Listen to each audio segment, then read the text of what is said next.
The Assyrian Volunteer Army of World War I was formed in reaction to the Assyrian genocide, where between 275,000 and 300,000 Assyrian civilians were estimated to have been slaughtered by the Ottoman Empire, which was about two-thirds of the population.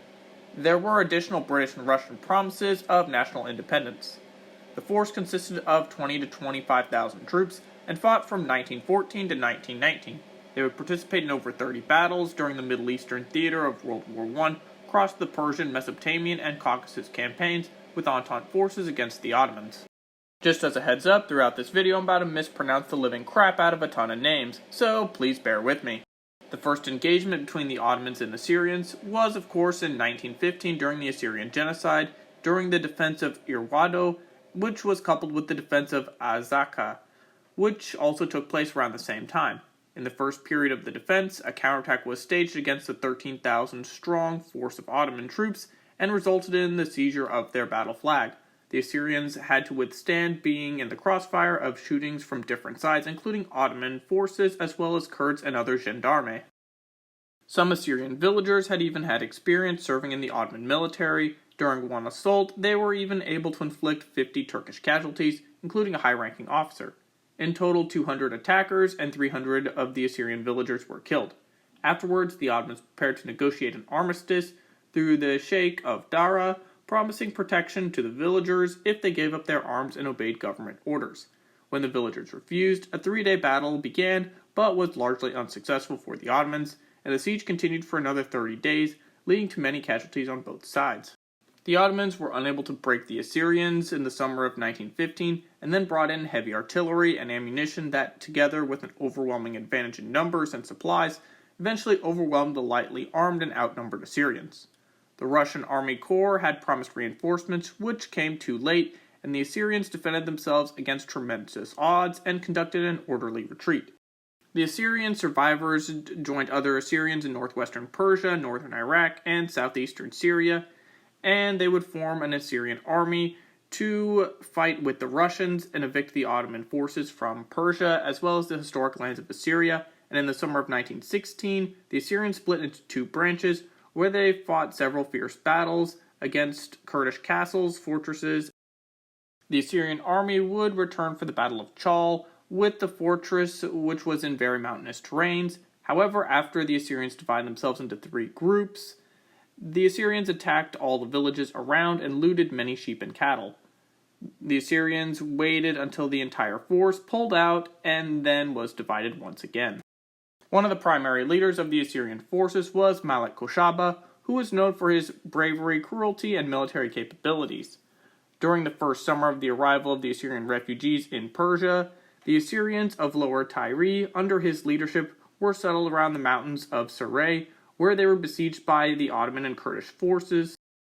One night, 17-year-old Malik Kiyo observed 2 groups crossing his front and positioned himself in an artillery observation post and directed a moonlight strike to hold off the Ottoman forces. 2 of Koshaba's patrols were successful in capturing Ottoman and Kurdish soldiers to gather intel about their positions. Koshaba was also successful in preventing the Ottomans' field guns from damaging his post at dawn, while also bringing in 24 Ottoman prisoners.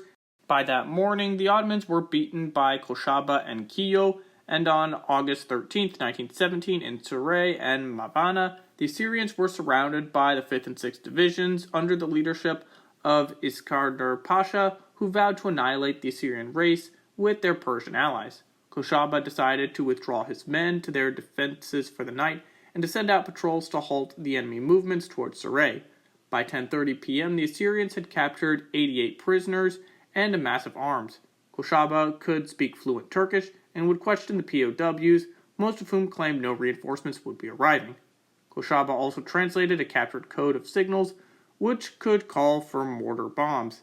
Early the following morning, Koshaba captured more Turkish prisoners, and among them was Ottoman Army Colonel second in command to Iskandar Pasha.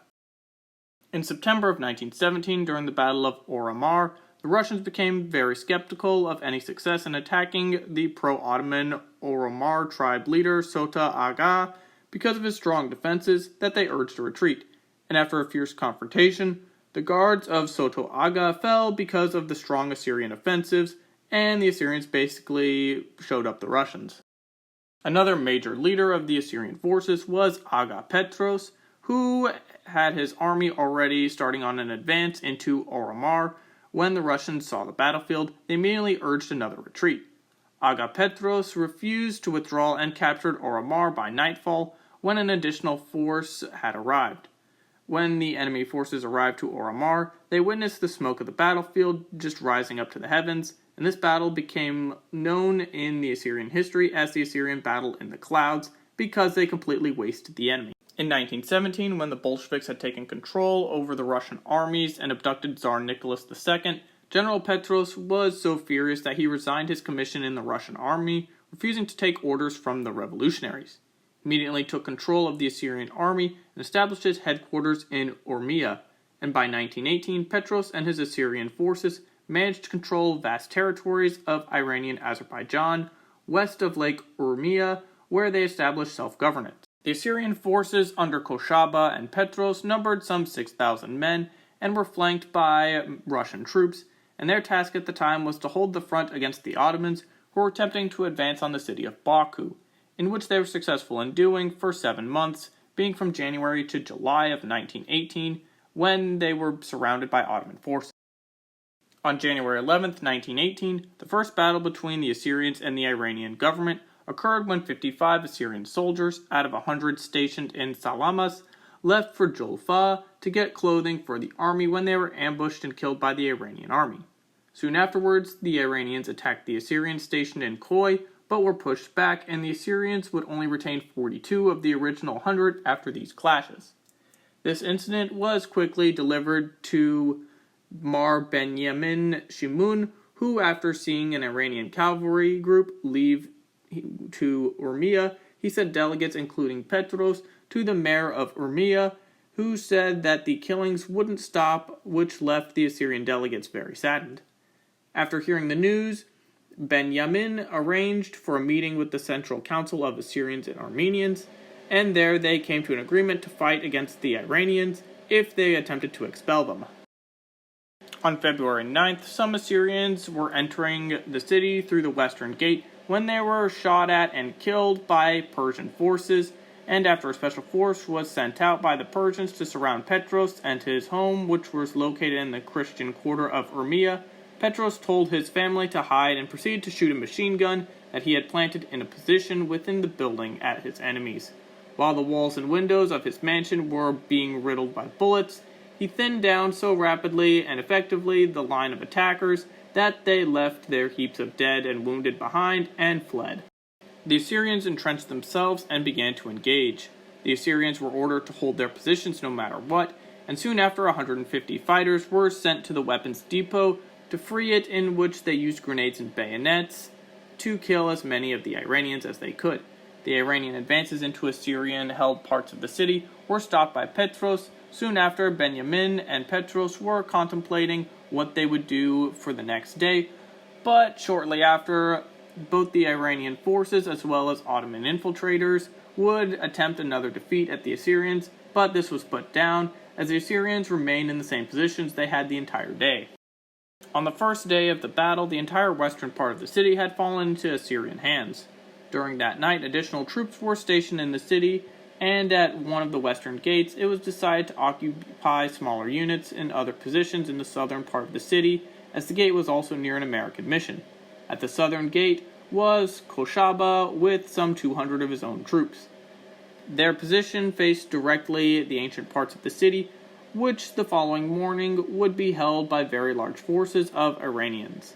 In the rear, Koshaba's fighters, and about half a mile outside the city, was another fort which was taken by horsemen.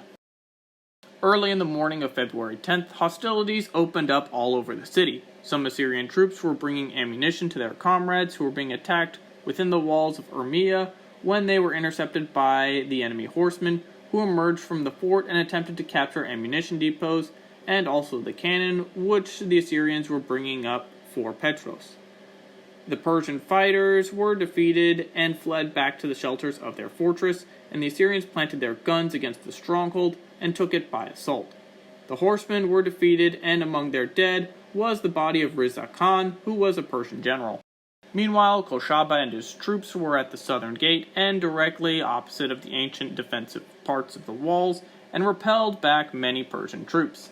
They surrounded the defensive parts and took the stronghold. The Assyrian troops positioned on the main street leading to the western gate known as the Gate of Charbash had advanced further east into the city and pushed back many more Persians. The Muslim residents of Urmia vacated the streets and began a guerrilla warfare from the roofs and windows of their houses. Extremely worried about the lives of his men, Petros issued orders to the troops to stop their advance. On March 16th, the Assyrians attacked the fortress of Charah after Simko Shikak, who was responsible for the murder of the Assyrian Mar Shimun, was staying in the fortress. The fortress had never been conquered despite numerous attempts by the Iranian government. And during the battle, Simcoe was panic-stricken after seeing the Assyrians rip apart his forces, and while the battle was going on, Simcoe managed to flee and abandoned all his men. After one day of fighting, the Kurds were decisively defeated, and it is said that the river of Charah was completely red from the blood of the dead Shikak fighters. During the battle, the Assyrians had started firing cannons, but would stop because Assyrian attackers pushed inside very quickly. The whole town would surrender, with approximately 71 Assyrians dead, while the Kurds lost about 500. Soon after, Shimun was informed by his guards on the mountaintops that Assyrian forces of Urmia had arrived, and then his forces would be in a fierce battle. The reasons for Urmia forces delaying their attack was due to running into Kurds at villages, which of course were fighting against Petros. Under the command of Petros, the Assyrians had quite a few successful engagements over the Ottoman forces. Most notably, in 1918, would be at Soldaus, where in April, Petros' 1,500 horsemen overcame 8,000 Ottomans without any loss of time. Petros would ride with his victorious troops on effect to a junction where a British party was and were given enough money to buy food on their march back to Urmia. And in order to impress the governor and inhabitants of Sain Kala, Petros asked if the British cavalry could ride in front of his forces through that particular town, knowing that the news of the British and Christians fighting together would soon spread throughout the country. Fortunately for the whole show, as after the events will prove, this was agreed to. Petros would also defeat the Ottomans in a major engagement at Sauj Bolak and drove them backwards further throughout the rest of the war. After the end of World War I, the Assyrians were denied an independent state and rebelled in Turkey during the post-war period. The Assyrian Rebellion was an uprising which began on September 3, 1924, and ended on the 28th. The Assyrians would return to their ancestral lands in Hakkari in 1922, shortly after World War I, without permission from the Turkish government. This would lead to clashes between the Assyrians and the Turkish army with their Arab allies that grew into the full-on rebellion, and of course would end with the Assyrians being forced to retreat into Iraq. After the invasion of Mosul by the Young Turks, the Assyrian army, led by General Petros, fought intensively and successfully against the Ottoman army and their Kurdish allies, and pushed them out of Mosul and the whole area, leading to Britain's control of the region. The battles are described in detail by surviving letters by Petros as well as by British officials. And that's the Assyrian volunteers in World War I. What other aspects of World War I would you like for me to cover? Write in the comments, and thank you for watching.